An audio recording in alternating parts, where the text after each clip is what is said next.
السلام عليكم. السلام عليكم ورحمة الله وبركاته. الحمد لله رب العالمين. الصلاة والسلام على رسوله الأمين وعلى آله وصحبه أجمعين. أما بعد. أعوذ بالله السميع العليم من الشيطان الرجيم من همزه ونفخه ونفثه. بسم الله الرحمن الرحيم. قل هو الله أحد الله الصمد لم يلد ولم يولد ولم يكن له كفوا أحد. السلام عليكم ورحمة الله وبركاته. സൂറത്തുൽ ഇഖ്ലാസ് ആണ് ഇന്ന് നമ്മൾ ഇൻഷാഅല്ലാഹ് മനസ്സിലാക്കുന്നത്. ലാ ഇലാഹ ഇല്ലല്ലാഹ് എന്ന കലിമത്ത് തൗഹീദ്, അല്ലാഹു അല്ലാതെ ഒരു ഇലാഹുമില്ല. ആ കലിമത്ത് തൗഹീദിന്റെ ആദ്യ ഭാഗമായ ലാ ഇലാഹ, ഒരു ഇലാഹുമില്ല, അതിന്റെ വിശദീകരണമാണ് സൂറത്തുൽ കാഫിറൂൻ എങ്കിൽ രണ്ടാമത്തെ ഭാഗമായ ഇല്ലല്ലാഹ്, അല്ലാഹു അല്ലാതെ, അതിന്റെ വിശദീകരണമാണ് സൂറത്തുൽ ഇഖ്ലാസ്. നജ്റാനിൽ നിന്ന് വന്ന ചില ക്രൈസ്തവരുടെ ഒരു കൂട്ടം, ആ കൂട്ടം ആളുകൾ റസൂൽ സല്ലല്ലാഹു അലൈഹി വസല്ലമയുടെ അടുക്കലേക്ക് വന്നിട്ട് പറയുകയാണ്, യാ മുഹമ്മദ്, താങ്കൾ ഇങ്ങനെ അല്ലാഹ് ഇലാഹ് എന്നൊക്കെ പറയുന്നുണ്ടല്ലോ, ആരാണ് ഈ ഇലാഹ്, ആരാണ് ഈ അല്ലാഹ്? കുറെ നാളായി ഇങ്ങനെ പറയുന്നുണ്ടല്ലോ, ആരാണ് നിന്റെ ഈ അല്ലാഹ്? ഞങ്ങളെ സംബന്ധിച്ചിടത്തോളം പിതാവും പുത്രനും പരിശുദ്ധാത്മാവും ചേർന്ന് വരുന്ന ഏക ദൈവമാണ് അല്ലാഹു, അല്ലെങ്കിൽ ഇലാഹ്. ആരാണ് നീ പറയുന്ന അല്ലാഹ്, അല്ലെങ്കിൽ ആരാണ് നീ പറയുന്ന ഇലാഹ്? റസൂൽ സല്ലല്ലാഹു അലൈഹി വസല്ലം ഒരു നിമിഷം മൗനമായി പോയി. എങ്ങനെയാണ് ഇവർക്ക് പറഞ്ഞു കൊടുക്കുക? ഒരൊറ്റ ചോദ്യം, അല്ലാഹു ആരാണ്, അല്ലെങ്കിൽ നീ പറയുന്ന അല്ലാഹു ആരാണ്? നീ ജീവിതം മുഴുവനും മുഴിഞ്ഞു വെച്ചിരിക്കുന്ന നിന്റെ ഈ അല്ലാഹു ആരാണ്? ഇതേ ഉള്ളൂ ഇലാഹ് എന്ന് നീ പറയുന്ന ഈ അല്ലാഹു ആരാണ്? ആരെയാണ് ഈ ഇലാഹ് അല്ലാതെ മറ്റൊന്നിനെയും ആരാധിക്കാൻ പാടില്ല എന്ന് നീ പറയുന്നത്? റസൂൽ സല്ലല്ലാഹു അലൈഹി വസല്ലം മൗനമായി നിന്നുപോയി. അല്ലാഹു മണിമണിയായി സൂറത്തുൽ ഇഖ്ലാസ് 112 അധ്യായം 7 ആകാശത്ത് നിന്നുകൊണ്ട് അല്ലാഹു ഇറക്കി കൊടുത്തു. പറയുക നബിയെ, അതുപോലെ നമ്മളും പറഞ്ഞുകൊണ്ടേയിരിക്കും ലോകാവസാനം വരേക്കും. പറയുക നബിയെ, ഖുൽ ഹുവല്ലാഹു അഹദ്, അവൻ അഹദാണ്.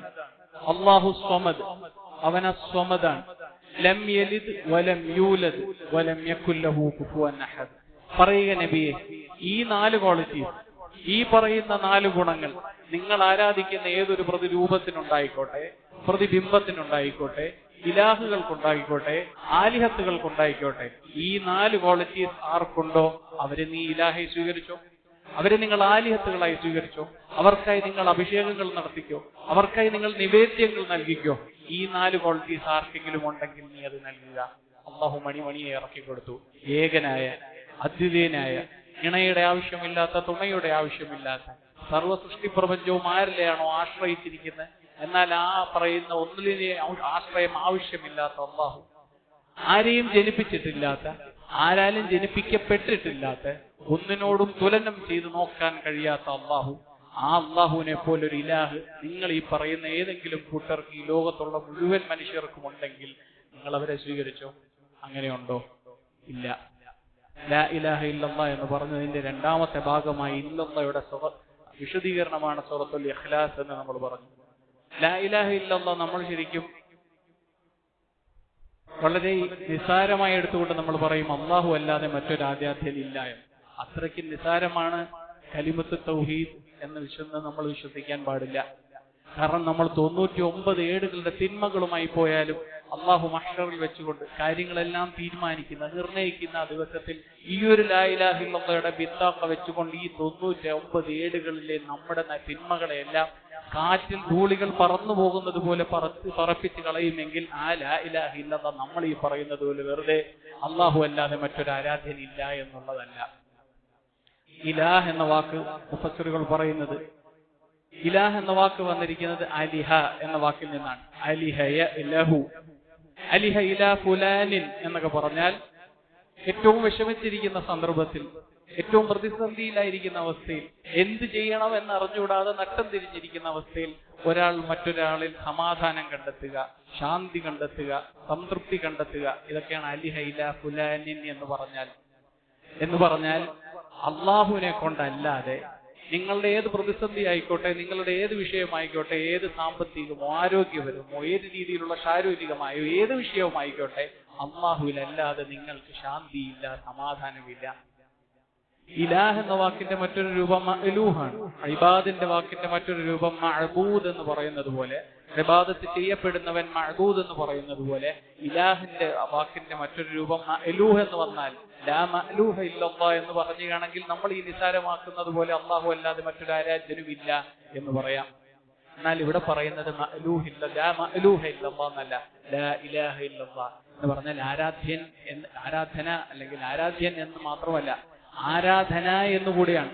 അതായത് നിങ്ങൾ എന്തെല്ലാം കണ്ടും അനുഭവിച്ചും ഞാൻ ഇന്നതിനോടൊക്കെ ചോദിച്ചിട്ട് എനിക്ക് ഇന്നതൊക്കെ ലഭിച്ചിട്ടുണ്ട്, ഇന്നതിനോടൊക്കെ ചോദിച്ചിട്ട് എനിക്ക് സമ്പത്ത് ലഭിച്ചിട്ടുണ്ട്, സന്താനങ്ങൾ ലഭിച്ചിട്ടുണ്ട്, സമാധാനം ലഭിച്ചിട്ടുണ്ട് എന്നൊക്കെ നിങ്ങൾ പറയുന്ന ഒന്നും തന്നെ അത് ആരാധനയാകില്ല, അത് അല്ലാഹുവിനല്ല ചെയ്തതെങ്കിൽ.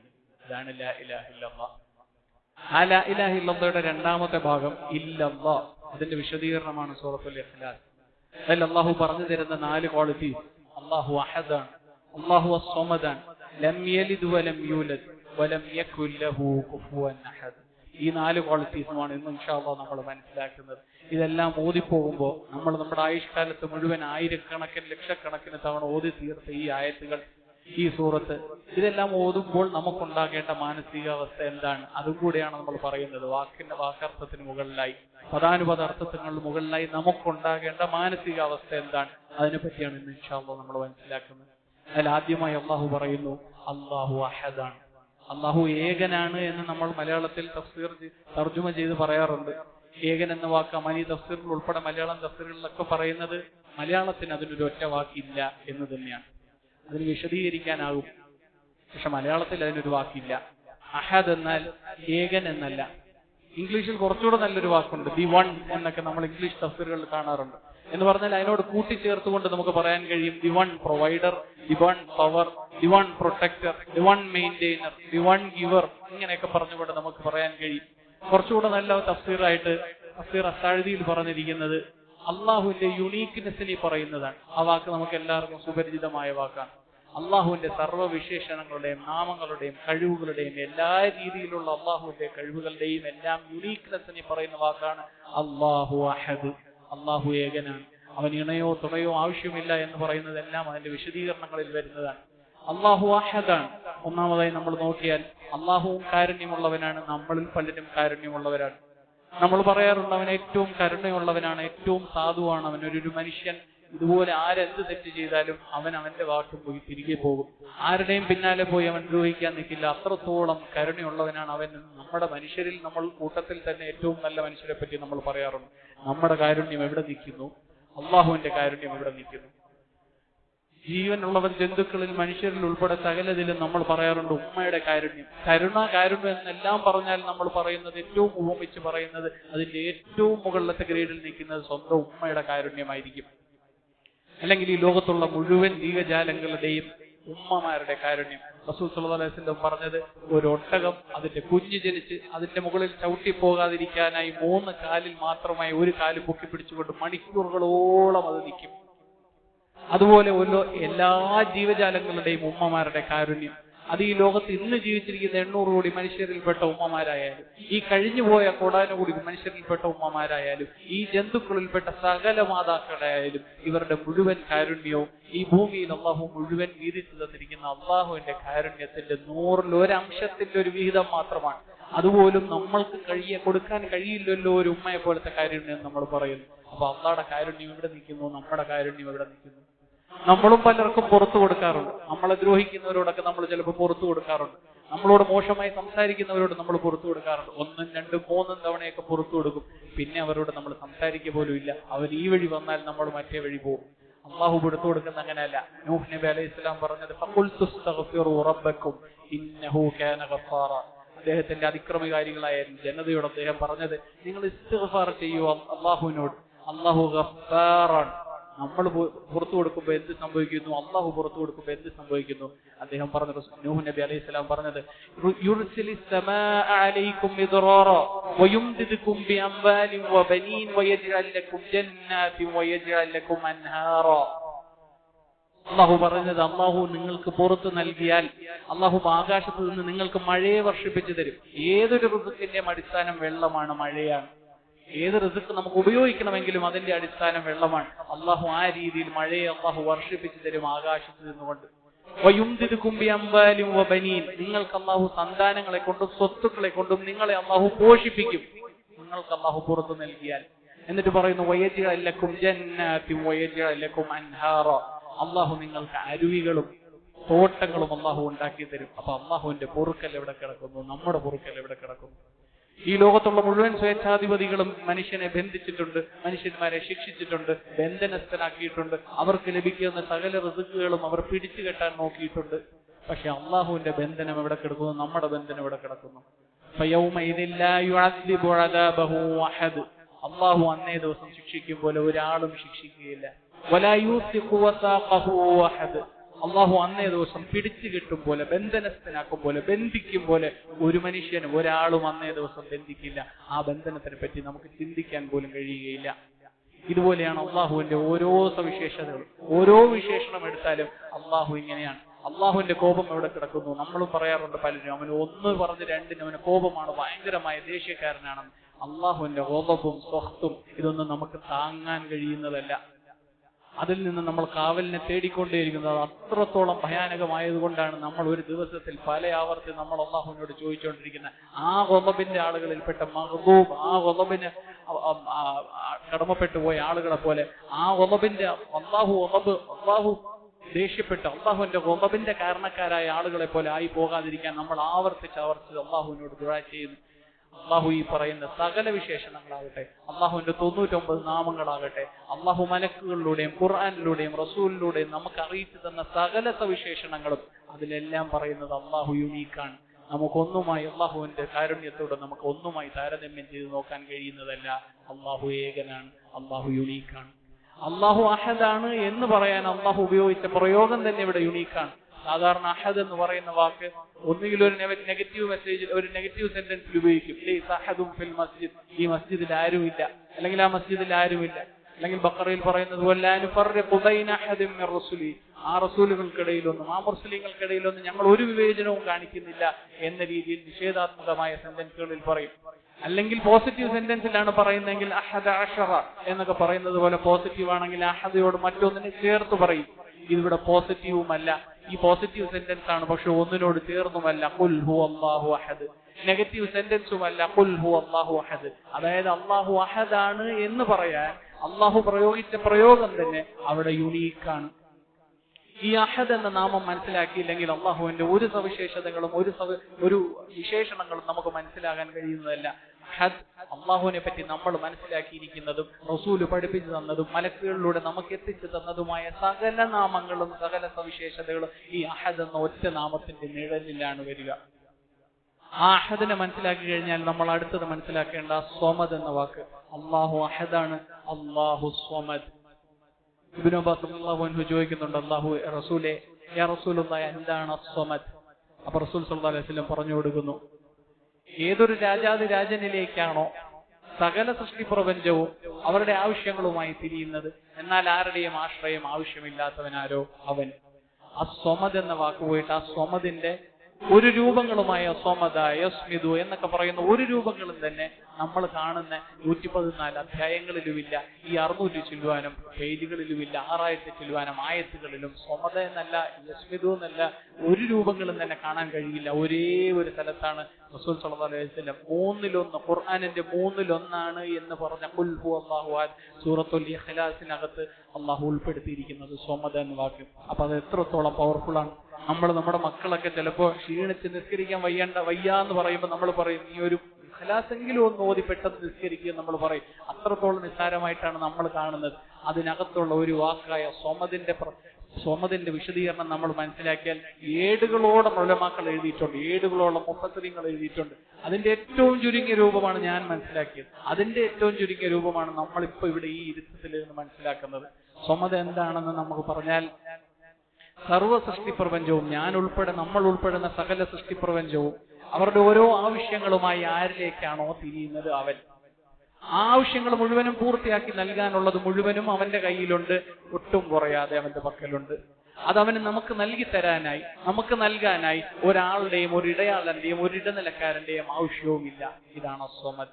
സർവസൃഷ്ടി പ്രപഞ്ചവും ആരിലേക്കാണോ ആശ്രയിച്ചിരിക്കുന്നത് അവൻ, എന്നാൽ ആരുടെയും ആശ്രയം ആവശ്യമില്ലാത്തവരാരോ അവൻ. ഈ അഹദും അസ്വമദും നമുക്ക് മനസ്സിലായാൽ നമുക്ക് ഈ ഭൂമിയിലുള്ള സകല അസ്ബാബുകളിലും നമുക്കുള്ള ഡിപ്പെൻഡൻസി, ഒരു മകന്റെയോ മകളുടെയോ കല്യാണം കഴിപ്പിക്കാനാണെങ്കിൽ നമുക്ക് ഡിപ്പെൻഡൻസി, നമ്മുടെ ആശ്രിതത്വം, നമ്മുടെ സമാധാനം മുഴുവൻ അവന്റെ സൗന്ദര്യം, അവന്റെ വരുമാനം, എന്റെ കയ്യിലുള്ള ബാങ്ക് ബാലൻസ് ഇത്തരത്തിലായിരിക്കും. ഒരു ആരോഗ്യ പ്രശ്നമുണ്ടായാൽ നമ്മുടെ ആശ്രിതത്വം മുഴുവൻ, നമ്മുടെ ഡിപ്പെൻഡൻസി മുഴുവൻ എനിക്കറിയുന്ന മുഴുവൻ ഡോക്ടർമാർ, ആ ചികിത്സ ചെയ്യാൻ എന്റെ കയ്യിലുള്ള പൈസ, എന്റെ കയ്യിലുള്ള ആൾബലം സകലതിലുമായിരിക്കും. എന്നാൽ അഹദും അസ്വമദും മനസ്സിലായി കഴിഞ്ഞാൽ ഈ പറയുന്ന രീതിയിൽ സകല സംഭവങ്ങളിലുമുള്ള, സകല അസ്ബാബുകളിലുമുള്ള, ഈ ഭൂമിയിലുള്ള സകലത്തിലുള്ള ഡിപ്പെൻഡൻസി കുറയും. എന്നിട്ട് നമ്മൾ നേരെ അല്ലാഹുവിലേക്ക് മാത്രം തിരിയും. എന്റെ ഏത് വിഷയവും, അത് സാമ്പത്തികമായിക്കോട്ടെ, ദാമ്പത്യപരമായിക്കോട്ടെ, ആരോഗ്യപരമായിക്കോട്ടെ, ഏത് വിഷയമാണെങ്കിലും, ഏത് പ്രതിസന്ധിയാണെങ്കിലും, ഏത് ചെറിയ വിഷയമാണെങ്കിലും അഹദും അസ്വമദും നമ്മൾ മനസ്സിലാക്കിയാൽ നമ്മൾ അല്ലാഹുവിലേക്ക് മാത്രമേ തിരിയുകയുള്ളൂ. ആദ്യം മുതൽ അവസാനം വരെ ആ പ്രതിസന്ധിയെ പറ്റി നമ്മൾ സംസാരിക്കുന്നത് അല്ലാഹുവിലേക്ക് മാത്രമായിരിക്കും. അതാണ് അസ്വമദ്. ആ അസ്വമദായ അല്ലാഹു എന്ന് പറയുന്നത്, അല്ലാഹു അസ്വമദ് എന്ന് പറയുമ്പോൾ തന്നെ അല്ലാഹു വെട്ടി നിരത്തുന്നത് എല്ലാ ആൾ ദൈവങ്ങളെയും, എല്ലാ പ്രതിരൂപങ്ങളെയും പ്രതിബിംബങ്ങളെയുമായി നിങ്ങൾ നിർത്തിയിരിക്കുന്ന ഇടയാളന്മാരെയാണ്. ആ ഇടയാളന്മാരെ പറ്റി അല്ലാഹു അടുത്ത് പറയുന്നില്ല, അവനാരെയും ജനിപ്പിച്ചിട്ടുമില്ല, അവൻ ആരാലും ജനിപ്പിക്കപ്പെട്ടിട്ടുമില്ല. നമ്മൾ മനസ്സിലാക്കേണ്ടത്, യഥാർത്ഥ ഇസ്ലാം അല്ലാതെ നമ്മൾ കാണുന്ന മുഴുവൻ ലോകവും വിശ്വസിക്കുന്ന ഒരു സൈക്കോളജി എന്തെന്നാൽ, ഒരാളുമായി ഏറ്റവും അധികം അടുപ്പമുണ്ടാവുക അയാളുടെ മാതാവ്, പിതാവ്, മകൾ, മകൻ, ഇങ്ങനെയായിരിക്കും. ആ സൈക്കോളജി ഉപയോഗിച്ചുകൊണ്ട് തന്നെ ക്രൈസ്തവർ ചെയ്തത് എന്താണ്? ഈസാ നബി അലൈഹി സ്വലാം കൊണ്ടുവന്ന തൗഹീദും റിസാലത്തും മനസ്സിലാകാതായപ്പോൾ അവർ എന്ത് ചെയ്തു? ഈസാ നബി അലൈഹി സ്വലാമിനെ പിടിച്ച് മകനാക്കി. കാരണം അവരുടെ പൗരോഹിത്യം വിചാരിച്ചിരുന്നു ഈ മനുഷ്യർക്ക് തൗഹീദും റിസാലത്തും ഒന്നും മനസ്സിലാക്കില്ല, അല്ലെങ്കിൽ അത് വിറ്റ് കാശാക്കാൻ നമുക്ക് കഴിയില്ല എന്നുള്ളത് കൊണ്ട് അവർ ഈസാ നബി അലൈഹി സ്വലാമിനെ പിടിച്ച് മകനാക്കി. ഈ നമ്മുടെ ലോകത്തുള്ള മുഴുവൻ തൗഹീദിന്റെ അല്ലാത്ത ആളുകളുടെയും, നമ്മുടെ ഭാഷയിൽ പറഞ്ഞാൽ മൈൻഡ് സെറ്റ് എന്തെന്ന് വെച്ചാൽ, ഏഴാൻ ആകാശത്തിന് അപ്പുറത്ത് നിന്നുകൊണ്ടൊരു ദൂതുമായി ഒരു ദൂതൻ വരണമെങ്കിൽ, ഒരു സൂപ്പർ നാച്ചുറൽ മെസ്സേജുമായി ഒരു മെസ്സഞ്ചർ വരണമെങ്കിൽ, ആ വരുന്ന മെസ്സഞ്ചറും സൂപ്പർ നാച്ചുറൽ ആയിരിക്കണം, അല്ലെങ്കിൽ അമാനുഷികനായിരിക്കണം. സൂറത്ത് യാസീനിന്റെ 2ാമത്തെ പേജ് ഏതാണ്ട് 13 മുതൽ 32 വരെയുള്ള ആയത്തുകളിൽ അല്ലാഹു സുബ്ഹാനഹു വ തആല ഒരു ചരിത്രം പറഞ്ഞു തരുന്നുണ്ട്. അതിൽ ഏതാണ്ട് ഒരു അതിക്രമികാരികളായ ഒരു കൂട്ടം ആളുകളുടെ നടുവിലേക്ക് അല്ലാഹു 3 മുർസലുകളെ അയക്കുന്നു. അവരാ അതിക്രമകാരികളായ ആളുകൾ ആ മുർസലുകളെ നോക്കി പറയുന്നത്, നിങ്ങൾ ബിഷർ എന്ന് പറഞ്ഞാൽ തൊലി, ഞങ്ങളുടെയും നിങ്ങളുടെയും തൊലി ഒരുപോലെ, അതായത് നിങ്ങൾ ഞങ്ങളെ പോലെയുള്ള മനുഷ്യരല്ലാതെ മറ്റാരുമല്ല, അതായത് നിങ്ങൾ അമാനുഷികരല്ലെങ്കിൽ നിങ്ങൾ കൊണ്ടുവന്ന ഈ ദൂത് സ്വീകരിക്കാൻ ഞങ്ങൾ തയ്യാറല്ല. അതുകൊണ്ട് ഈസാ നബി അലൈഹി ഇസ്ലാമിനെ അവർ അമാനുഷ്യനാക്കി, അള്ളാഹുവിന്റെ മകനാക്കി. റസൂൽ സല്ലല്ലാഹു അലൈഹി വസല്ലം എന്താണ് പറഞ്ഞത്? ഖാലു ഇന്നമാ ബശറും മിസ്ലുക്കും യൂഹാ ഇലയ്യ, ഞാൻ നിങ്ങളെ പോലെയുള്ള ഒരു മനുഷ്യൻ മാത്രമാണ്, പിന്നെ എന്താണ് എന്റെ വ്യത്യാസം? എനിക്ക് 7ാം ആകാശത്തിന് അപ്പുറത്ത് നിന്നുകൊണ്ട് വഹീ ലഭിക്കുന്നു, അതുമാത്രമാണ് വ്യത്യാസം. റസൂൽ സല്ലല്ലാഹു അലൈഹി വസല്ലം നമ്മളെ പോലുള്ള മനുഷ്യരാണ്. ആകെയുള്ളൊരു വ്യത്യാസം യൂഹാ ഇലയ്യ എന്നാണ് റസൂൽ സല്ലല്ലാഹു അലൈഹി വസല്ലം പറയുന്നത്. അപ്പൊ ഈസാ നബി അലൈഹി ഇസ്ലാമിനെ ക്രൈസ്തവർ മകനാക്കിയതുപോലെ, ഉസൈർ നബി അലൈഹി ഇസ്ലാമിനെ യഹൂദർ അള്ളാഹുവിന്റെ മകനാക്കിയതുപോലെ, നമ്മൾ അള്ളാഹുവിലേക്ക് എത്തിപ്പെടാൻ നമുക്ക് കഴിയില്ല എന്ന് വിചാരിച്ച് അള്ളാഹു ഭയപ്പെടേണ്ട ഏതോ ഒരു വസ്തു എന്ന് പറഞ്ഞു പഠിപ്പിച്ചുകൊണ്ട് ഷിയാക്കൾ നമ്മളെ പറഞ്ഞു പഠിപ്പിച്ചത് റസൂൽ സല്ലല്ലാഹു അലൈഹി വസല്ലമയെ അത്രത്തോളം സ്നേഹിച്ച് ആ സ്നേഹം അനധികൃതമാക്കുക, അല്ലെങ്കിൽ അനിസ്ലാമികമാക്കുക. അങ്ങനെ റസൂൽ സല്ലല്ലാഹു അലൈഹി വസല്ലമയിലേക്കുള്ള സ്നേഹം അനിസ്ലാമികമാക്കിയതിനു ശേഷം റസൂൽ സല്ലല്ലാഹു അലൈഹി വസല്ലത്തിന്റെ കുടുംബത്തെ പിടിക്കുക, എന്നിട്ട് അലി റളിയല്ലാഹു അൻഹുവിനെ പിടിക്കുക, ഫാത്തിമ റളിയല്ലാഹു അൻഹയെ പിടിക്കുക, ഹുസൈൻ ഹസൻ റളിയല്ലാഹു അൻഹുമയെ പിടിക്കുക, എല്ലാവരെയും പിടിച്ച് ഇടക്കി നിർത്തി. എന്തിനു വേണ്ടി? ശഫാഅത്തിന് വേണ്ടി. നമുക്ക് അല്ലാഹുവിനോട് ചോദിക്കാനുള്ള യോഗ്യതയില്ല, നമ്മൾ പാപികളാണ്. ക്രൈസ്തവർ പറഞ്ഞതുപോലെ ഓരോ കുഞ്ഞും ജനിച്ചു വീഴുന്നത് പാപിയായിക്കൊണ്ടാണ് എന്നാണ് അവർ പറയുന്നത്. അതുകൊണ്ട് തന്നെ ആ പാപങ്ങൾ കഴുകിക്കളയാൻ ഈസാ നബി അലൈഹി ഇസ്ലാമിന്റെ രക്തം വേണം എന്ന് പറഞ്ഞതുപോലെ അല്ല. അല്ലാഹു പറയുന്നത് ഓരോ കുഞ്ഞും ജനിച്ചു വീഴുന്നത് ഫിത്രത്തിലാണ്. അവനെ മജൂസിയാക്കുന്നതും നസ്രാണിയാക്കുന്നതും യഹൂദിയാക്കുന്നതും മുശ്രിക്കാക്കുന്നതും എല്ലാം അവന്റെ മാതാപിതാക്കളാണ് എന്ന് പറഞ്ഞതുപോലെ, ഇവിടെ ഈ പറയുന്ന രീതിയിൽ ഹുസൈൻ ഹസൻ റളിയല്ലാഹു അൻഹുമ ഇവരെ എല്ലാവരെയും പിടിച്ച് ഇടക്കി നിർത്തി. നമുക്ക് അവരോട് ചോദിക്കാൻ കഴിയില്ല. നമ്മൾ പാപികളാണ്, നമുക്ക് ഒരുപാട് പാപങ്ങളുണ്ട് ഈ ഭൂമിയിൽ. നമ്മൾ ചെയ്തു കൂട്ടിക്കൊണ്ടേയിരിക്കുന്ന പാപങ്ങൾ കാരണം നമുക്ക് അള്ളാഹുവിന്റെ അടുക്കിലേക്ക് എത്താൻ കഴിയില്ല. അതുകൊണ്ട് അള്ളാഹുവിന്റെ അടുപ്പക്കാരായ ഇത്തരം ആളുകളെ നമുക്ക് പിടിക്കണം. അങ്ങനെ പിടിച്ചാൽ നമുക്ക് അവരോട് ഷഫാഅത്ത് ചോദിക്കാം. 20, 40, 50 ലക്ഷം രൂപയൊക്കെ ഒറ്റ ഇരിപ്പിനാണ് ഇരുന്നിട്ട് 27-ാം രാവിനും 17-ാമത്തെ രാവിനും വലിയ സദസ്സുകളെല്ലാം വിളിച്ചു കൂട്ടി ഖബറുകളുടെ ജാറങ്ങളുടെ ആളുകൾ പറയുമ്പോൾ ചാടി എഴുന്നേറ്റ് എന്ന് പറയും, ഞാൻ 10 ലക്ഷം തരാം, 20 ലക്ഷം തരാം. അവരൊരു പ്രതീക്ഷയിലാണ്. ഈ 10 ലക്ഷവും 20 ലക്ഷവും തരുമ്പോ ഈ പറയുന്ന ജാറങ്ങളിലും ദർഗകളിലും കിടക്കുന്ന എല്ലാ ഷെയ്ഖുമാരും എനിക്ക് ഷഫാഅത്തിനായി മഹ്ശറിൽ വരും എന്ന പ്രതീക്ഷ വരില്ല. ആരും തന്നെ വരില്ല. ഈസാ നബി അലൈഹി ഇസ്ലാമിന്റെയും യഹൂദികൾ ഉസൈർ നബി അലൈഹി ഇസ്ലാമിനെയും പിടിച്ചതുപോലെ റസൂലിന് ശേഷം അലി റളിയല്ലാഹുവിനെയും ഹസൻ ഹുസൈൻ റളിയല്ലാഹുവിനെയും പിടിച്ചതുപോലെ ആ പാരമ്പര്യം ഇങ്ങനെ പിന്തുടർന്ന് നമ്മൾ ഇവിടെ നിന്ന് സകലമാന ബാവകളെയും ബീവികളെയും ഭീമാ ഉമ്മച്ചയും ഓച്ചറ ഉപ്പയും ആറ്റിങ്ങര ഉപ്പയും വലിയ ചാരി നിന്ന മരം തങ്ങളുപ്പ കൊണ്ടു നടന്ന വടി ഈ രീതിയിലുള്ള എല്ലാ ചരട്, ഏലത്ത്, കയറ്, മരം, കാഞ്ഞിര കുത്തി സകലതിനെയും നമ്മൾ പിടിച്ച് ഇടക്കി നിർത്തി. അതാണ് ഷെയ്ഖുൽ ഇസ്ലാം പറയുന്നത്, അന്ന് റസൂൽ സല്ലല്ലാഹു അലൈഹി വസല്ലമയുടെ എതിരെ നിന്ന മുശ്രിക്കുകളെക്കാളും ഇന്ന് മോശപ്പെട്ട അവസ്ഥയിലാണ് നമ്മുടെ ഭൂമി പോകുന്നത് എന്ന് പറഞ്ഞു, നമ്മുടെ മുസ്ലിമീങ്ങൾ പോകുന്നത്. കാരണം അവർ ലാ ഇലാഹ ഇല്ലല്ലാഹ്ക്കാണ് എതിരി നിന്നത്, ലാ റബ്ബ ഇല്ലല്ലാഹ്ക്ക് എതിരി നിന്നില്ല. അതായത് അല്ലാഹുവാണ് ഇങ്ങോട്ട് നൽകുന്നത് മുഴുവനും എന്നതിൽ അവർക്ക് എതിരഭിപ്രായമില്ല. അവരിറങ്ങിപ്പോയതും അവർ യുദ്ധം ചെയ്തതും മുഴുവൻ നമ്മൾ അങ്ങോട്ട് നൽകുന്നത് മുഴുവനും അള്ളാഹുവിന് കൊടുക്കാൻ കഴിയില്ല. അതിനിടയ്ക്ക് നമുക്ക് ഈ ഷെയ്ഖുമാരുണ്ട്, വലിയമാരുണ്ട്, കഅബയ്ക്കുള്ളിലുള്ള ബിംബങ്ങളുണ്ട്, ഇബ്രാഹിം നബി അലൈഹി സ്വലാം ഉണ്ട്, ഇസ്മായിൽ നബി അലൈഹി സ്വലാം ഉണ്ട് എന്ന് പറഞ്ഞുകൊണ്ട് ഇവിടെ നിന്ന് അങ്ങോട്ട് കൊടുക്കുന്നതിലാണ് ഇടനിലക്കാരുണ്ടായിരുന്നത്. എന്നാൽ ഇന്ന് നമുക്ക് അവിടെ നിന്ന് ഇങ്ങോട്ട് നൽകുന്നതിൽ പോലും ഇടനിലക്കാരുണ്ട്. ഇന്ന വലിയുള്ളാഹി വിചാരിച്ചിരിക്കുന്നത് മാത്രമാണ് പ്ലെയിനുകൾ തമ്മിൽ ആകാശത്ത് കൂട്ടുമുട്ടാതെ പോകുന്നതെന്ന് പോലും റമദാനിൽ നിന്ന് പ്രസംഗിക്കുന്നവരുടെ കൂട്ടമാണ് നമ്മുടെ മലയാളികൾ. ഷഫാഅത്തിന്റെ കോൺസെപ്റ്റ് എന്താണെന്ന് ചുമ്മാ നമ്മുടെ നാടൻ ഭാഷയിലൊന്ന് പറഞ്ഞാൽ, നമ്മളെപ്പോഴും പറയും ഷഫാഅത്തിനാണ് നോക്കുന്നത്, ഷഫാഅത്ത് ശുപാർശയാണ് നമ്മൾ പ്രതീക്ഷിക്കുന്നത്, ഇന്നയാളുടെ ശുപാർശയാണ് നമ്മൾ പ്രതീക്ഷിക്കുന്നത് എന്ന് നമ്മൾ പറയാറുണ്ട്. ഷഫാഅത്തിന്റെ കോൺസെപ്റ്റ് നമ്മുടെ ഒരു ഭാഷയിൽ പറഞ്ഞാൽ, എൻ്റെ ഒരളിയൻ എന്നെ ഗൾഫിൽ ജോലി വാങ്ങിത്തരാമെന്ന് പറഞ്ഞ് കൊണ്ടുപോകുന്നു എന്ന് പ്രതീക്ഷിക്കുക, എന്ന് വിചാരിക്കുക. ആ അളിയൻ ഏറ്റവും അധികം അളിയനെ വിശ്വസ്തനെന്ന് കരുതുന്ന ഒരു അറബിയുടെ അടുക്കൽ, അർബാബിന്റെ അടുക്കൽ കൊണ്ടുപോയി പറയുന്നു, എന്റെ അളിയനാണ്, എന്റെ അനിയനാണ്, ഞാൻ നന്നായി നോക്കിക്കൊള്ളാം, ഇവൻ നല്ലപോലെ ജോലിയൊക്കെ ചെയ്യും, വിശ്വസ്തനാണ് എന്ന് പറയുന്നു.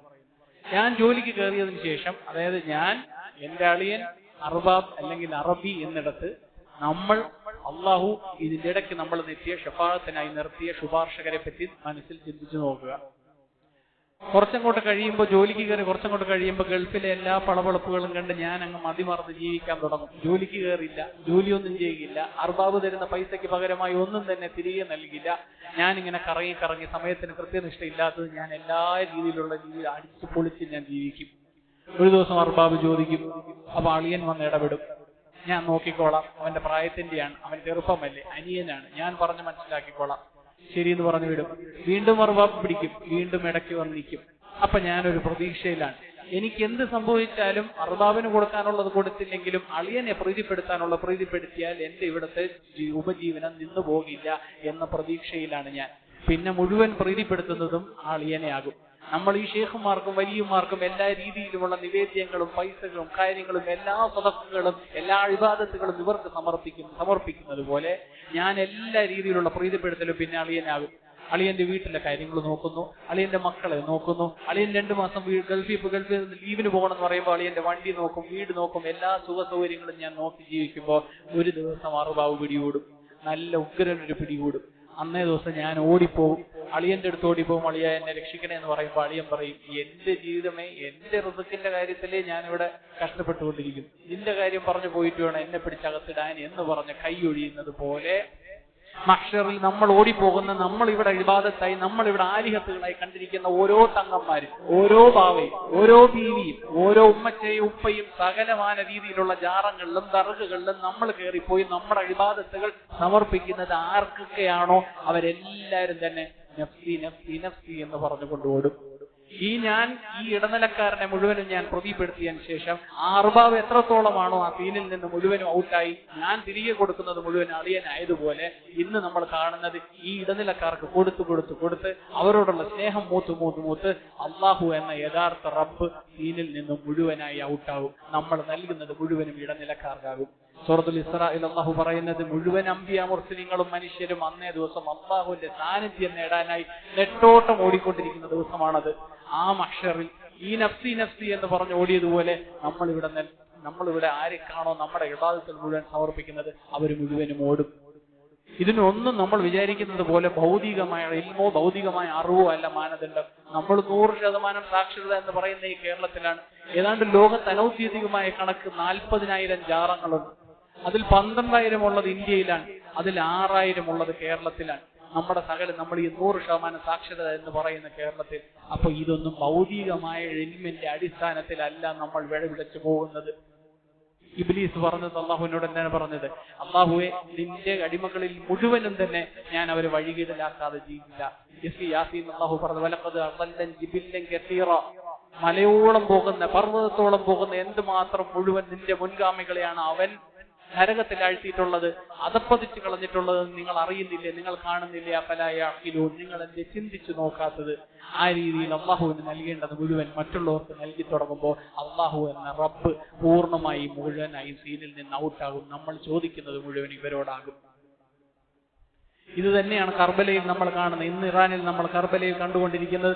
നമ്മൾ അള്ളാഹുവിനോട് കൊടുക്കേണ്ട ഹജ്ജ് പോലെ അവർ 3 ദിവസം മുഴുവനും കറുത്ത വസ്ത്രം മുഴുവനും ധരിച്ചുകൊണ്ട് 3 ദിവസം 82 കിലോമീറ്റർ 85 കിലോമീറ്റർ യാത്ര ചെയ്തുകൊണ്ട് അവർ അവസാനം 3 ദിവസത്തിന്റെ ഒടുവിൽ എത്തിച്ചേരുന്നത് ഹുസൈൻ റളിയല്ലാഹു അൻഹുവിന്റെ ഖബറിലേക്കാണ്.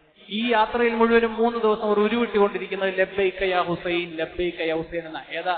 അള്ളാഹുവിന്റെ അതിഥി ആയിക്കൊണ്ട് നമ്മൾ ഹജ്ജിന് പോകുമ്പോൾ അള്ളാഹു നമ്മളോട് പറഞ്ഞ് പഠിപ്പിച്ചു തന്നത് ലബ്ബൈക അല്ലാഹുമ്മ ലബ്ബൈക, അള്ളാഹുവേ നിന്റെ വിളിക്കുത്തരം നൽകിക്കൊണ്ട് ഞാനിതാ വരുന്നു എന്ന് പറഞ്ഞതിന് പകരമായി ഏതാണ്ട് 3 കോടി ജനങ്ങളാണ് ഒരു വർഷം തന്നെ കർബലയിൽ പോകുന്നത്. അവർ ഹജ്ജിന് പോകുന്നത് പോലെയാണ് അവർ പോകുന്നത്. അവരുടെ ജീവിതത്തിലെ മുഴുവനും സമ്പാദ്യവും ചെലവഴിച്ച്, ആ ശരീരത്തിലെ ആരോഗ്യം മുഴുവനും ചെലവഴിച്ച് 3 ദിവസം മുഴുവൻ കറുത്ത വസ്ത്രം മുഴുവൻ ധരിച്ചുകൊണ്ട് പൊയ്ക്കൊണ്ടിരിക്കുന്നു. ഈ പാത പിന്തുടർന്നാണ് നമ്മൾ ഈ കണ്ടുകൊണ്ടിരിക്കുന്ന ഇവിടുത്തെ എല്ലാ കാര്യങ്ങളും. അപ്പൊ ക്രൈസ്തവർ ഈസാ നബി അലൈഹി ഇസ്ലാമിനെ പിടിച്ചത് ലം യലിദ് വലം യൂലദ്, യഹൂദികൾ ഉസൈർ നബി അലൈഹി ഇസ്ലാമിനെ പിടിച്ചത് ലം യലിദ് വലം യൂലദ്, അള്ളാഹു ആരെയും ജനിപ്പിച്ചിട്ടില്ല. ഇതാണ് എവല്യൂഷൻ. ശഫാഅത്തിലും ഈ ശിർക്കിന്റെ എവല്യൂഷൻ ഇതാണ്. ഒന്നാമതായി അള്ളാഹുവിന്റെ നമുക്കും ഇടയ്ക്ക് ഒരാളെ പിടിച്ചു നിർത്തുന്നു. അതാണ് ഫസ്റ്റ് എവല്യൂഷൻ സംഭവിച്ചത്. രണ്ടാമത് സംഭവിക്കുന്നത് ആ ഈസാ നബിക്കും നമുക്കും ഇടയിൽ മാതാവിനെ പിടിച്ചു നിർത്തി, വിശുദ്ധകളെ വിശുദ്ധന്മാരെ പിടിച്ചു നിർത്തി, പുണ്യാളന്മാരെ പിടിച്ചു നിർത്തി. ആ ഈസാ നബി അലൈഹി ഇസ്ലാമിനോട് ചോദിക്കണമെങ്കിൽ നമുക്ക് എത്താൻ അവിടെ പറ്റത്തില്ല, അതുകൊണ്ട് ഈ പുണ്യാളന്മാരോട് നമ്മൾ ചോദിക്കണം എന്ന് പറഞ്ഞതുപോലെ അള്ളാഹുവിന്റെ ഇടയ്ക്ക് ഹുസൈൻ റളിയല്ലാഹു അൻഹുവിനെയും ഹസൻ റളിയല്ലാഹു അൻഹുവിനെയും എല്ലാം നിർത്തി, സകല അമ്പിയാക്കന്മാരെ നിർത്തിയിട്ട് നമ്മളിവിടെ ഓരോ നാട്ടിലും അവരവരുടെ രീതിയിൽ പൊങ്കാല വെക്കുമ്പോഴത്തേക്ക് ഓരോ നാട്ടിലും ഓരോ ജംഗ്ഷനിലും അവർക്ക് വേണ്ടിയ പൊങ്കാലകളുണ്ട് എന്ന് പറയുന്നത് പോലെ നമുക്ക് ഓരോരുത്തർക്കും ഓരോ നാട്ടിലും ഓരോ ഉമ്മച്ചമാരും ഓരോ ഉപ്പമാരും ഓരോ വലിയമാരും ഷെയ്ഖുമാരും വരും. എന്നിട്ട് ഇവരോടെല്ലാമാകും നമ്മുടെ ശുപാർശ, ഇവരോടെല്ലാമാകും. അതാണ് പറഞ്ഞത് ലം യലിദ് വലം യൂലദ്, അവൻ ആരെയും ജനിപ്പിച്ചിട്ടുമില്ല. അതായത് ആരുടെയെങ്കിലും സന്തതിയെ പിടിച്ച് അള്ളാഹുവിന്റെ സ്ഥാനത്ത് നിർത്താനും കഴിയില്ല. അള്ളാഹു ആരെയും ജനിപ്പിച്ചിട്ടുമില്ല. അള്ളാഹുവിന് ഒരു സന്താനവും ഇല്ല നിങ്ങൾക്ക് ഇബാദത്തിനായി പോകാൻ. ഇതാണ് ലം യലിദ് വലം യൂലദ്. അപ്പൊ ആദ്യം അള്ളാഹു പറഞ്ഞു അള്ളാഹു അഹദാണ്. രണ്ടാമത് നമ്മുടെ ആവശ്യങ്ങൾ മുഴുവനും പൂർത്തീകരിച്ചു തരുന്ന വിഷയത്തിൽ അള്ളാഹു പറഞ്ഞു അസ്വമദാണ്. നിങ്ങൾക്ക് ഇസ്തിഗ്ഫാറാണോ തേടേണ്ടത്? അതിന്റെ ഹൈയസ്റ്റ് അതോറിറ്റി ഞാനാണ് നിങ്ങൾക്ക് പുറത്തു തരേണ്ടത്. ഒരു ഷേഖും വലിയും ബാവയും ഒന്നുമല്ല. നിങ്ങൾക്ക് ഷാഫിയായ, നിങ്ങൾക്ക് ആരോഗ്യശാന്തിയാണോ നിങ്ങൾക്ക് വേണ്ടത്? ആരോഗ്യശമനമാണോ നിങ്ങൾക്ക് വേണ്ടത്? ഷിഫ നൽകേണ്ടത് ഞാനാണ്, ഷാഫിയായ ഞാനാണ്. എന്റെ അടുക്കിലേക്ക് എത്താൻ നിങ്ങൾക്ക് ഒരു ബുദ്ധിമുട്ടുമില്ല. നമ്മൾ വെറുതെ ഒന്ന് ചിന്തിച്ചാൽ പോരെ. ഒരു ഫാത്തിഹ നമ്മളിങ്ങനെ ജീവിതത്തിൽ മുഴുവൻ ഓതി തീർത്ത് പൊയ്ക്കൊണ്ടേയിരിക്കുന്ന സൂറത്തുൽ ഫാത്തിഹയിൽ അൽഹംദുലില്ലാഹി റബ്ബിൽ ആലമീൻ എന്ന് പറയുമ്പോൾ അല്ലാഹു പറയുകയാണ് ഹമിദനി അബ്ദി, എന്റെ അടിമ എന്നെ സ്തുതിച്ചിരിക്കുന്നു. വീണ്ടും നമ്മൾ റഹ്മാനുർ റഹീം എന്ന് പറയുമ്പോൾ അല്ലാഹു പറയുകയാണ് എന്റെ അടിമ എന്നെ വീണ്ടും വീണ്ടും സ്തുതിച്ചിരിക്കുന്നു. മാലിക് യൗമിദ്ദീൻ എന്ന് നമ്മൾ പറയുമ്പോൾ അല്ലാഹു പറയുകയാണ് മർറതൻ ഫവദ ഇലയ്യ അബ്ദി, എന്റെ അടിമ അവന്റെ മുഴുവൻ കാര്യങ്ങളും എന്നെ ഏൽപ്പിച്ചിരിക്കുകയാണ്, എന്നിൽ സമർപ്പിച്ചിരിക്കുകയാണ്. ഇയ്യാക നഅ്ബുദു വ ഇയ്യാക നസ്തഈൻ ഇഹ്ദിന സിറാത്തൽ മുസ്തഖീം എന്ന് നമ്മൾ പറയുമ്പോൾ അല്ലാഹു പറയുകയാണ് ഹാദാ ബൈനി വ ബൈനകും, ഇത് ഞാനും എന്റെ അടിമയും തമ്മിലുള്ളതാണ്. ഇതിന്റെ ഇടയിൽ ഒരാളുടെയും ആവശ്യമില്ല എന്ന് ഏറ്റവും കൂടുതൽ നമ്മൾ ഓതുന്ന സൂറത്തുൽ ഫാത്തിഹയിൽ ഒന്ന് കണ്ണടച്ച് ഓതിയാൽ പോലും അള്ളാഹു നമ്മുടെ അടുത്ത് ഓടി എത്തുമെങ്കിൽ എന്തിനിടനിലക്കാർ, എന്തിനിടയാളന്മാർ, എന്തിന് ഷേഖുകൾ, ബാവകൾ, ബീവികൾ, ജാറങ്ങൾ, ദർഗകൾ. അപ്പൊ രണ്ടാമത് അള്ളാഹു പറഞ്ഞത് അള്ളാഹുവിലേക്കുള്ള ആവശ്യപൂർത്തീകരണത്തിന്റെ ആണെങ്കിൽ, മൂന്നാമത് അള്ളാഹു വെട്ടി നിരത്തിയത് എല്ലാ രീതിയിലുമുള്ള ഇടനിലക്കാരെ ആണെങ്കിൽ, നാലാമത് അള്ളാഹു പറയുന്നത് വലം യകുൽ ലഹു കുഫുവൻ അഹദ്, ഒന്നുമായി തുലനം ചെയ്യാൻ കഴിയുന്നതല്ല അവൻ, ആരും അവന് തുല്യനായി വരികയില്ല. ഇതിനെ മുഫസ്സിറുകൾ പറയുന്നത് ഇപ്പൊ നമ്മൾ പറഞ്ഞതെല്ലാം പുറമേ നിന്നുള്ള ആലിഹത്തുകളെ ആണെങ്കിൽ നമ്മൾ നമ്മുടെ ഇബാദത്തുകളെ സമർപ്പിക്കുന്ന പുറമേ നിന്നുള്ളതാണെങ്കിൽ, പ്രതിസന്ധികൾ വരുമ്പോൾ നമ്മൾ ഓടിപ്പോകുന്ന പുറമേ നമുക്ക് കാണാൻ കഴിയുന്ന വസ്തുക്കളെയും ആരാധ്യ രൂപങ്ങളെയും ബിംബങ്ങളെയും ആണെങ്കിൽ, 4-ാമത്തെ ആയത്തിൽ അല്ലാഹു പറയുന്നത് നമ്മൾ നമുക്കുള്ളിൽ തന്നെ, മുസ്ലിമീങ്ങൾ പോലും മുഅ്മിനീങ്ങൾ പോലും നമ്മുടെ ഉള്ളിൽ തന്നെ നമ്മൾ പ്രതിഷ്ഠിച്ചു വെച്ചിട്ടുള്ള ചില ആലിഹത്തുകളുണ്ട്. ഇന്ന വിഷയം വന്നാൽ ഇന്നതിൽ ഞാൻ പോയി ചെയ്യും, ഇന്ന വിഷയം വന്നാൽ ദുനിയാവ് മറന്നുകൊണ്ട് ഞാൻ ഇന്ന കാര്യത്തിലേക്ക് പോകും, എന്റെ ജീവിതത്തിൽ പ്രതിസന്ധികൾ വന്നാലും ആരോഗ്യ പ്രശ്നം വന്നാലും ഭാര്യയുമായി ഭർത്താവുമായിട്ടുള്ള വിഷയങ്ങൾ വന്നാലും ഏത് വിഷയം വന്നാലും ഒന്നുകിൽ ഞാൻ പാട്ട് കൂട്ടി വെച്ച് ജിമ്മിൽ പോയി 2-3 മണിക്കൂർ ഓടുകയും വെയിറ്റ് ഇടുകയും ചെയ്യും. അത് ഞാൻ കണ്ടുവച്ചിരിക്കുന്ന ആലിഹത്താണ്, അല്ലെങ്കിൽ ഇലാഹാണ്. അല്ലെങ്കിൽ യാത്രയോട് യാത്ര, ഒന്നിനു പിറകെ ഒന്നായി, പൈസ ഉണ്ടെങ്കിലും പൈസ ഇല്ലെങ്കിലും ഞാൻ യാത്ര ചെയ്തുകൊണ്ടേയിരിക്കും. ദുനിയാവും ആഖിറവും മറന്ന് എന്റെ സമാധാനത്തിന് വേണ്ടി ഞാൻ യാത്ര ചെയ്യും. അല്ലെങ്കിൽ ചില ആളുകൾ ഷോപ്പഹോളിക് ആയിക്കൊണ്ട് സാധനങ്ങൾ ഇങ്ങനെ വാങ്ങിക്കൊണ്ടേയിരിക്കും. അത് 2 രൂപയുടെ പേന മുതൽ 10,000 രൂപയുടെ ഫോണോ സാധനങ്ങളോ ചെരുപ്പോ ഷൂസോ എന്തു ആയിക്കോട്ടെ ഇങ്ങനെ വാങ്ങിക്കൊണ്ടേയിരിക്കും. അങ്ങനെ പ്രതിസന്ധികൾ വന്നാൽ പോയി കയറാൻ, എന്റെ പ്രതിസന്ധികൾ മാറാൻ, എനിക്ക് സമാധാനം കിട്ടാൻ ഞാൻ കണ്ടുവച്ചിട്ടുള്ള എന്റെ ഉള്ളിൽ തന്നെയുള്ള സംഗീതം പോലത്തെ വിഷയങ്ങൾ, ഈ സകല വിഷയങ്ങളെയും അള്ളാഹു പറയുന്നു അള്ളാഹു നൽകുന്ന സമാധാനം പോലെ വരികയില്ല ഒന്നും, അള്ളാഹു നൽകുന്ന ശാന്തി പോലെ വരികയില്ല ഒന്നും. കാരണം സക്കീനത്ത്, ശാന്തി, സമാധാനം, ഇതൊക്കെ എത്ര ഒരാൾ, നമ്മൾ എത്ര വിഷമിച്ചിരുന്ന ഒരാൾ നമ്മുടെ മുമ്പിൽ നിന്ന് സംസാരിച്ചാലും അള്ളാഹു പറയുന്ന ഹുവല്ലദീ അൻസല സക്കീനത ഫീ ഖുലൂബിൽ മുഅ്മിനീൻ, അതിരിക്കുന്നത് അള്ളാഹുവിന്റെ അടുക്കലാണ്. റിസ്ക് ഇരിക്കുന്നത് 7 ആകാശത്തിനപ്പുറത്ത് അള്ളാഹുവിന്റെ കയ്യിൽ ഖജനാവിലാണെങ്കിൽ നമ്മൾ ആഗ്രഹിക്കുന്ന സമാധാനം, ഉറങ്ങാൻ കിടക്കുമ്പോൾ നമ്മൾ ആഗ്രഹിക്കുന്ന ശാന്തത, അത് അള്ളാഹു മുകളിൽ നിന്ന് ഫീ ഖുലൂബിൽ മുഅ്മിനീൻ, മുഅ്മിനീങ്ങളുടെ ഖുലൂബുകളിലേക്ക് ഇറക്കി തരുമെന്നാണ് അള്ളാഹു. അതെന്തിനു വേണ്ടിയെന്ന് അള്ളാഹു പറയുന്നു? ഈമാൻ ഉള്ളവന് ഈമാൻ വർദ്ധിച്ചു കിട്ടാൻ വേണ്ടി. അപ്പൊ നമ്മൾ സക്കാത്ത്, റിസ്ക്, പൈസ, ആരോഗ്യം, ഇതെല്ലാം അള്ളാഹുവിനോട് ചോദിക്കുമ്പോൾ സമാധാനം അത് അള്ളാഹു മുകളിൽ നിന്ന് നമുക്ക് ഇട്ട് തരേണ്ടതാണ്. ആ മുഅ്മിനീങ്ങളുടെ മനസ്സിൽ പോലും മുഅ്മിനീങ്ങൾ കണ്ടുവച്ചിട്ടുണ്ട് ചില ആലിഹത്തുകളെ. ഇതിനെ എല്ലാത്തിനെയും ഇല്ലാതെയാക്കുന്നതാണ് വലം യകുൽ ലഹു കുഫുവൻ അഹദ്, ഒന്നുമായി താരതമ്യം ചെയ്തു നോക്കാൻ കഴിയാത്ത, ഒന്നിനും തുല്യമായി വരാത്ത, ഒന്നുമായും തുലനം ചെയ്തു നോക്കാൻ കഴിയാത്ത മറ്റെന്തോ വ്യത്യസ്തമായ ഒരെണ്ണം അല്ലാഹു. അതാണ് വലം യകുൽ ലഹു കുഫുവൻ അഹദ്. അള്ളാഹു പറയുന്നു, ശൈഖുൽ ഇസ്ലാം ഇബ്നു ഖയ്യിം റഹിമഹുല്ലാഹ് പറയുന്നുണ്ട്, ഇയ്യാക നഅ്ബുദു വഇയ്യാക നസ്തഈൻ എന്ന് നമ്മൾ പറയുന്ന ആപ്തവാക്യം അല്ലെങ്കിൽ നമ്മൾ പറയുന്ന സാക്ഷ്യവാക്യം, അതിനെ സഹീഹാക്കാൻ 2 അടിസ്ഥാന തത്വങ്ങളാണ് വേണ്ടത്. 1 ഇഖ്ലാസ്, 2 ഇത്തിബാഉ റസൂൽ. ആ ഇഖ്ലാസ് നമുക്കറിയാം, നിഷ്കളങ്കത എന്ന് നമ്മൾ പറയും. ഇത്തിബാഉ റസൂൽ, റസൂൽ സ്വല്ലല്ലാഹു അലൈഹി വസല്ലമയെ പിൻപറ്റണം. ഈ 2 അടിസ്ഥാന തത്വങ്ങളെ അടിത്തറയാക്കി വെച്ചുകൊണ്ട് ശൈഖുൽ ഇസ്ലാം ഇബ്നു ഖയ്യിം റഹിമഹുല്ലാഹ് മുഴുവൻ മുസ്ലിമീങ്ങളെയും മുഅ്മിനീങ്ങളെയും 4ആയി തിരിക്കുന്നുണ്ട്. അതിൽ 1-ാമത്തെ വിഭാഗം അവർക്ക് ഇഖ്ലാസുമുണ്ട്, അവർക്ക് ഇത്തിബാഉ റസൂലുമുണ്ട്. അതായത് അള്ളാഹുവിന് വേണ്ടിയാണ് അവർ ചെയ്യുന്ന സകല കാര്യങ്ങളും ഇബാദത്തുകളും എല്ലാം. ആ ഇബാദത്തുകൾ മുഴുവനും എന്റെ റസൂൽ എന്നെ എങ്ങനെ പഠിപ്പിച്ചുവോ ആ രീതിയിൽ മാത്രമേ ഞാൻ ചെയ്യുകയും ഉള്ളൂ. അതാണ് 1-ാമത്തെ വിഭാഗം. അവർക്ക് ഇഖ്ലാസുമുണ്ട്, ഇത്തിബാഉ റസൂലുമുണ്ട്. 2-ാമത്തെ വിഭാഗം അവർക്ക് ഇഖ്ലാസ് ഉണ്ട്, പക്ഷെ ഇത്തിബാഉ റസൂലില്ല. ക്രൈസ്തവരുടെ വിഷയം പറയുന്നത് പോലെ ഭയങ്കര ഭക്തി സാന്ദ്രമാണ് അവരുടെ വിഷയങ്ങൾ, അവരുടെ വീടുകളെല്ലാം. പക്ഷെ എന്തിനു വേണ്ടി ഇത് ചെയ്യുന്നു, ആര് പഠിപ്പിച്ചു എന്ന രീതിയിലുള്ള ഒരു അറിവും നമുക്കില്ലാത്ത അവസ്ഥയിൽ നമ്മൾ ഭയങ്കരമായ ഇഖ്ലാസോടുകൂടി ഇരിക്കും. ഈ നമ്മൾ യൂട്യൂബ് ലൈവിൽ കാണുന്ന ഹൽക്കകളും റാത്തീബുകളും സ്വലാത്ത് മജ്ലിസുകളിലും എല്ലാം നമ്മൾ കാണുന്നിടത്ത് 1000 ഖുൽഹുവല്ലാഹു, 786 ഫാത്തിഹ, 10,000 സുബ്ഹാനല്ലാഹ് എന്ന് പറഞ്ഞ് നമ്മൾ ഇഖ്ലാസ് അള്ളാഹുവിലേക്ക് നമ്മൾ അത്രത്തോളം സമർപ്പിച്ചിട്ടുണ്ട്. അള്ളാഹുവിന്റെ തൃപ്തിക്ക് വേണ്ടിയാണ് ഞാൻ ആ ഹൽക്കകളിലും സ്വലാത്ത് മജ്ലിസുകളിലും ഇരിക്കുന്നത് തന്നെ. പക്ഷെ എന്റെ റസൂല് പഠിപ്പിച്ചോ എന്ന് ചോദിച്ചാൽ ഇല്ല, പഠിപ്പിച്ചിട്ടില്ല. അപ്പൊ ഈ ഇഖ്ലാസ് ഉണ്ട്, പക്ഷെ ഇത്തിബാഉ റസൂൽ ഇല്ലെങ്കിൽ അത് അള്ളാഹുവിന്റെ അടുക്കൽ എത്തില്ല. പള്ളിയിലും ദുആ ചെയ്യണമെങ്കിൽ, വീട്ടിലും ദുആ ചെയ്യണമെങ്കിൽ ആ 1-ാമത്തെ നില വിട്ടത് പോകത്തില്ല ദുആ. പിന്നെയല്ലേ 7 ആകാശവും കടന്ന് അള്ളാഹുവിന്റെ അർശിലെത്തുക, എത്തത്തില്ല. 3-ാമത്തെ വിഭാഗം പറയുന്നവർക്ക് ഇഖ്ലാസ് ഇല്ല, പക്ഷെ ഇത്തിബാഉ റസൂലുണ്ട്.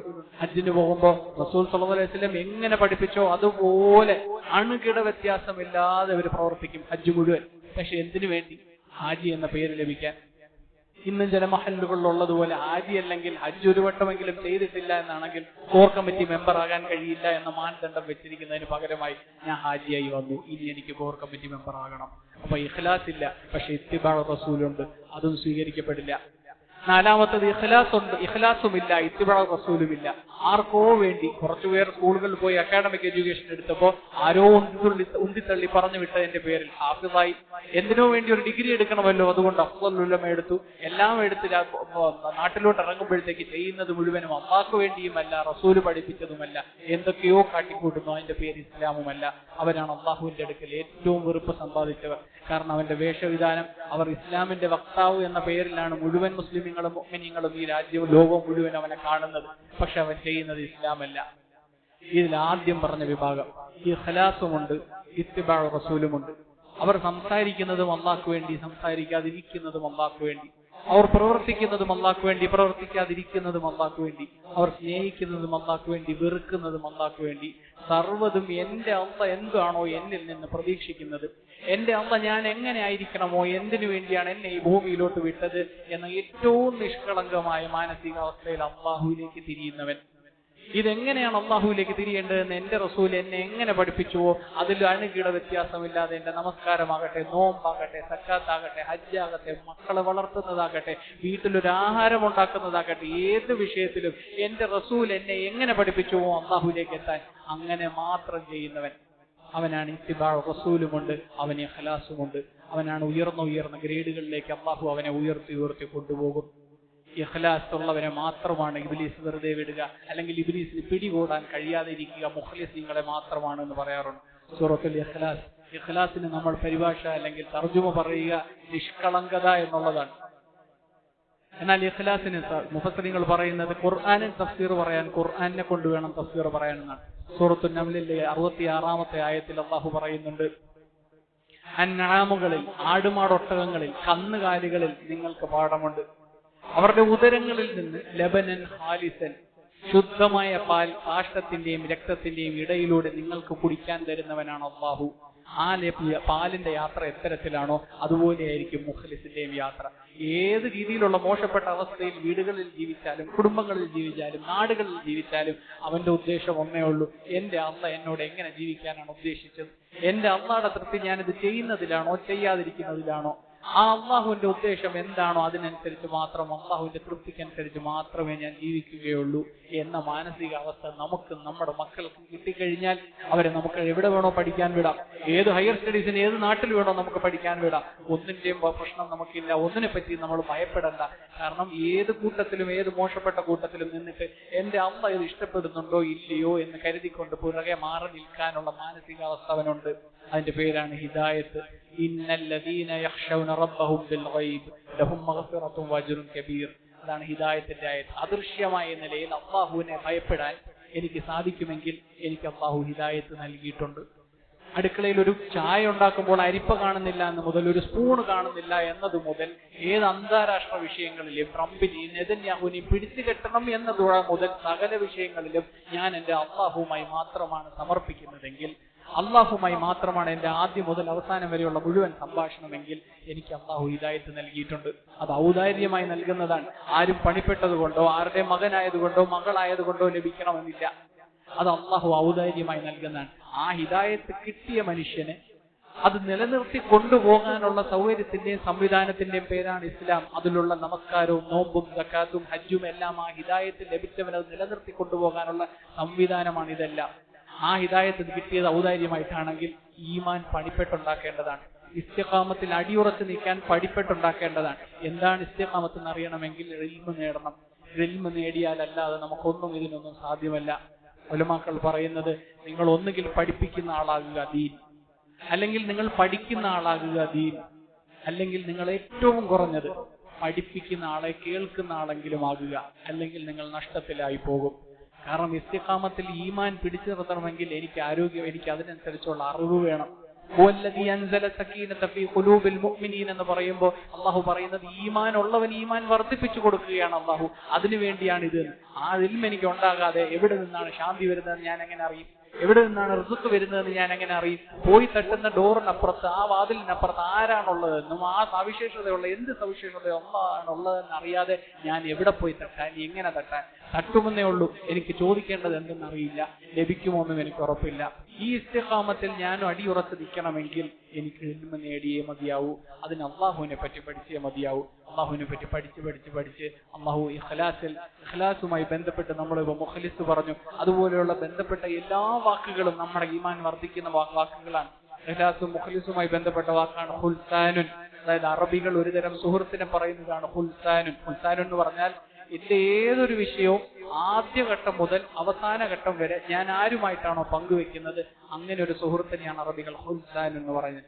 ആ സുഹൃത്ത് അള്ളാഹുവായി മാറിയാൽ നമ്മൾ മുഖ്ലിസാണ്. ഹലസുൻ എന്ന് പറയുന്ന ഒരു തരം ചെടിയുണ്ട്, മുന്തിരി പോലത്തെ ചെടി. ഒരൊറ്റ മരത്തിനെ മാത്രം ഡിപ്പെൻഡ് ചെയ്തുകൊണ്ട് അതിനകത്ത് ചുറ്റി ഉയരത്തിലേക്ക് പൊക്കിക്കൊണ്ടേയിരിക്കും. അതുപോലെ അള്ളാഹുവിനെ മാത്രം ആശ്രയിച്ചുകൊണ്ട് നമ്മൾ പോയാൽ അള്ളാഹു നമുക്ക് ദറജകൾ ഉയർത്തി തരും, ഈ ഭൂമിയിലും ആഖിറത്തിലും എല്ലാം. ഈ മുഖ്ലിസാണ് അള്ളാഹുവിന്റെ അടുക്കൽ ഏറ്റവും വിലപ്പെട്ടവൻ. ഇൽമു നമ്മൾ നേടിയേ മതിയാവുകയുള്ളൂ. ഒരു റമദാനിന്റെ ഒരു സൂറത്തെങ്കിലും ഒരു സൂറത്ത് അത് ഇരുന്ന് പഠിച്ച്, ഇതിന്റെ തർജുമയല്ലാതെ തഫ്സീറുകൾ 1, 2, 3 തഫ്സീറുകൾ ഇന്ന് നമുക്ക് പഠിക്കാൻ, ഇന്ന് നമുക്ക് ഈ ലോകത്ത് ലഭിച്ചിരിക്കുന്നതിൽ ഏറ്റവും വലിയ അനുഗ്രഹമാണ് സോഷ്യൽ മീഡിയ എന്ന് പറഞ്ഞാൽ. ഏറ്റവും വലിയ ഫിത്ന അതാണ് എന്ന് ലോകം മുഴുവൻ പറയുന്നത് പോലെ ഏറ്റവും വലിയ അനുഗ്രഹം അതാണ്. ഇരുന്നിടത്ത് നമുക്ക് ഫോൺ നോക്കി സകല തർജുമകളും പഠിക്കാം, പല തഫ്സീറുകളും പഠിക്കാം, എല്ലാ സബബുൻ നുസൂലുകളും പഠിക്കാം, അള്ളാഹുവിനെ പഠിക്കാം, എന്ത് വേണോ നമുക്ക് പഠിക്കാം. അത്രത്തോളം അനുഗ്രഹങ്ങളുടെ കൂമ്പാരത്തിന്റെ കീഴിലാണ് നമ്മൾ ഇരിക്കുന്നത്. നമ്മൾ പഠിച്ചേ മതിയാവുകയുള്ളൂ. ഇല്ലെങ്കിൽ ഇതേ നിഅമത്തായ ഫോണും സോഷ്യൽ മീഡിയയും അള്ളാഹു ആഖിറത്തിൽ പോകുമ്പോൾ ചോദിക്കും, നീ അതുകൊണ്ട് ഞാൻ തന്ന ആ ഫോൺ എന്ന നിഅമത്ത് കൊണ്ട്, ആ 4G 5G എന്ന നിഅമത്ത് കൊണ്ട്, ആ പറയുന്ന സോഷ്യൽ മീഡിയ എന്ന നിഅമത്ത് കൊണ്ട് നീ എങ്ങനെയാണ് അതിനെ ഉപയോഗപ്പെടുത്തിയെന്ന് ചോദിച്ചാൽ ചിലപ്പോൾ നമുക്ക് ഒന്നും പറയാനില്ലെങ്കിൽ നമ്മൾ പിടിവിട്ടു പോകും. അല്ലെങ്കിൽ അതേ ഭാഗത്ത് ഇതിനെല്ലാം ദിവസം തോറും രാവിലെ മുതൽ വൈകിട്ടും വരെ എല്ലാ കാലം ഏത് സമയത്തിലും ഏത് പ്രതിസന്ധിക്കും ഏത് തിരക്കിനിടയിൽ ഇരുന്നാലും ഒരായത്തെടുത്ത് നോക്കി അതിനെ പഠിച്ചു പോകുന്ന ആളുകൾ സാധാരണ മനുഷ്യർ. ഉലമാക്കളോ പട്ടങ്ങളോ അഫ്ദലുലമയോ ഒരു രീതിയിലുമുള്ള പട്ടങ്ങളും ബിരുദങ്ങളുമുള്ള ആയിരിക്കില്ല. പക്ഷെ അള്ളാഹുവിന്റെ അടുക്കൽ പോകുമ്പോൾ പറയാൻ അവന് ഒരുപാട് കഥകളുണ്ടാകും, അവന്റെ കണക്കിൽ ഒരുപാട് എഴുതി വെച്ചിട്ടുണ്ടാകും. അള്ളാഹു നമുക്ക് നമ്മുടെ ഇൽമിൽ ഒരുപാട് ഖൈറും ബർക്കത്ത് നൽകട്ടെ. ആ ഇൽമിനെ അടിസ്ഥാനമായിക്കൊണ്ട് അള്ളാഹു അമലുകൾ നമുക്ക് ചെയ്യാനുള്ള തൗഫീഖ് നൽകി അനുഗ്രഹിക്കുമാറാകട്ടെ. ഇൻഷാ അല്ലാഹ് അള്ളാഹു അനുഗ്രഹിച്ചാൽ വീണ്ടും കാണാം. സുബ്ഹാനക അല്ലാഹുമ്മ വബിഹംദിക അഷ്ഹദു അൻ ലാ ഇലാഹ ഇല്ലാ അൻത അസ്തഗ്ഫിറുക വഅതൂബു ഇലൈക്. അസ്സലാമു അലൈക്കും വറഹ്മത്തുള്ളാഹി വബറകാതുഹു. അസ്സലാമു അലൈക്കും.